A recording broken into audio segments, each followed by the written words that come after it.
Väikeses videos tuletan teile meelde põhiasjad, mida me oleme õppinud rõhumisjõu ja rõhu teemal. Rõhumisjõud on selline jõud, millega mingisugune keha mõjutab seda alust või aluspinda, millele ta toetub. Ja rõhk on sisuliselt rõhumisjõu ja kokkupuutepindala jagatis. Ehk rõhk näitab rõhumisjõudu pinnaühiku kohta. Ja rõhu tulemusel siis inimesed vajuvad näiteks porisesse pinnasesse. Ja siin olen ma võrdluseks pannud 2 pilti, et vasakpoolses inimene vajub rohkem sisse, sellepärast et kokkupuutepindala on väiksem. Ja kui nüüd inimene oleks pannud omale jalga räätsad, siis oleks kokkupuutepindala olnud suurem ja vajuks vähem pinnase sisse. Rõhu juures on ka üks valem, millega siis arvutusülesandeid lahendada saab. Panen igaks juhuks meeldetuletuseks siia, et mis asi see rõhk on ka.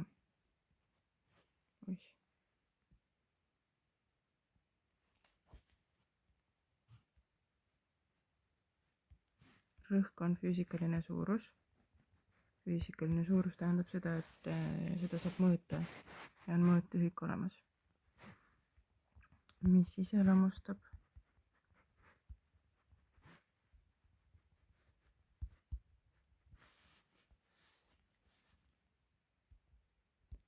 pinnaühikule mõjuvat rõhumisjõudu.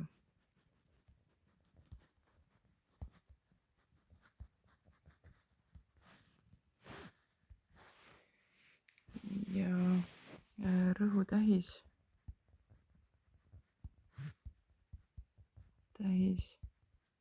on väike p-täht. Ühik on 1 paskal. Kui sa seda loed, siis 1 paskal. Kirjutad nii, nagu kuuled. Ja ühiku nimetus tuleb ühe teadlase nimest, kelle perekonnanimi oligi Pascal, aga siis perekonnanimes kirjutatakse C-tähega. Ja rõhu mõõteriistaks on manomeeter.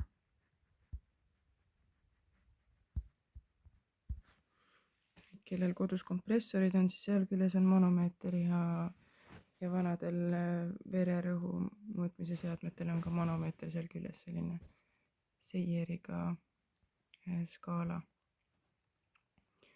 Siis miks me üldse sellest rõhust räägime, et rõhk on siis selline füüsikaline suurus, mis igapäevaelus tegelikult on igapäevaelu nähtustes väga palju kasutusel, aga kuigi me ise nagu selle peale ei mõtle.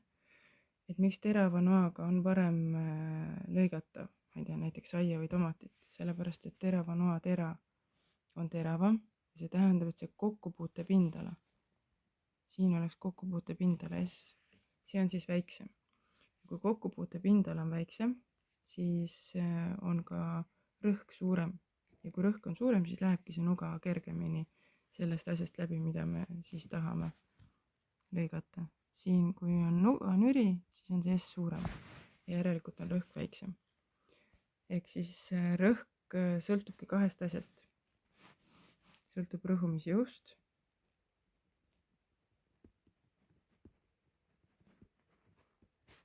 ja rõhumisjõudu me tähistame F-iga ja sõltub kokkupuutepindalast.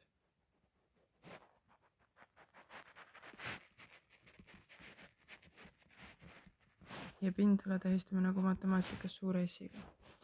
Ja rõhu arvutamiseks on meil üks valem. P võrdub F jagatud S-iga. Ja siin rohkem valemeid ei olegi. P on rõhk, mis on paskalites. F on rõhumisjõud.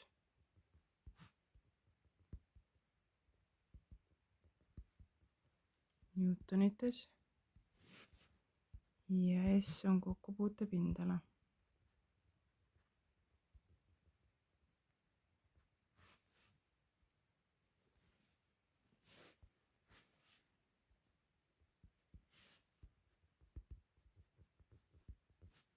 ja kokkupuutepindala peab olema ruutmeetrites.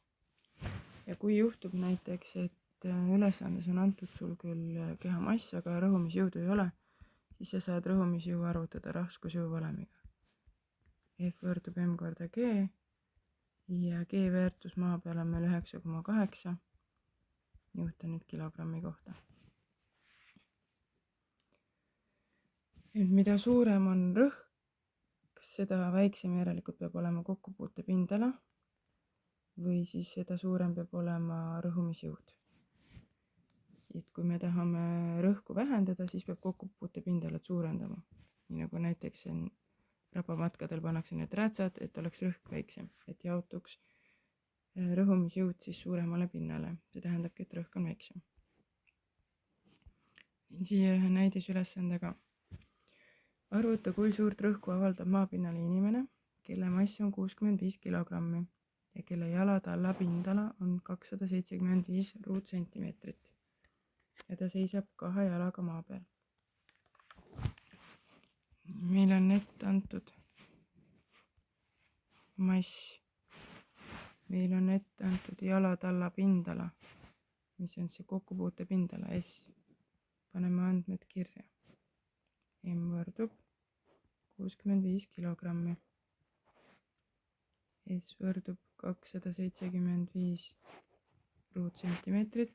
Pean selle korrutama 2-ga, sellepärast et on öeldud, et ta seisab 2 jalaga maa peal.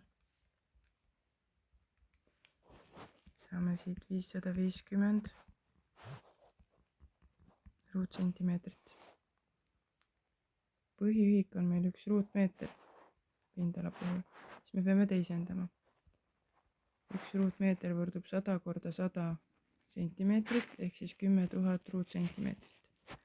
ehk nüüd, kui mina tahan seda teisendada siin 550 ruutsentimeetrit tahan teisendada ruutmeetriteks, siis ma jagan kõigepealt 100-ga ja jagan veel 100-ga, sest meil on tegemist ruuduga ja saan siit 0,055 ruutmeetrit. kuna mul seda rõhumisjõudu antud ei ole, siis ma võin siia andmetesse panna ära ka G väärtuse.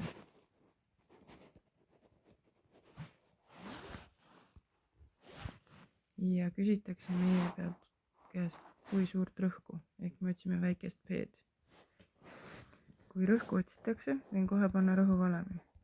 võrdub F jagatud S-iga, aga kuna mul F ei ole, siis ma pean F-i eraldi arvutama. M korda G, ma ei saa enne rõhku arvutada, kui mul ei ole rõhumisjõudu. arvutan kõigepealt raskusjõu valemiga rõhumisjõu.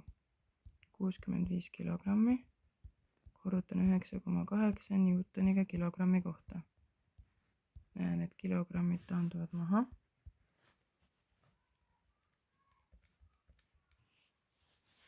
$637 newtonit.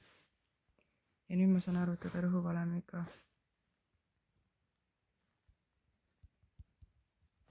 kiri hüppas valesse kohta. nüüd ma saan arvutada rõhuvalemiga rõhu 637 newtonit ja jagame selle nüüd sellega, mis me ruutmeetrisse teisendasime, 0,055 ruutmeetrit. ja saan siit päris suure vastuse 11 581,8 ja ühikuks on rõhul paskalit.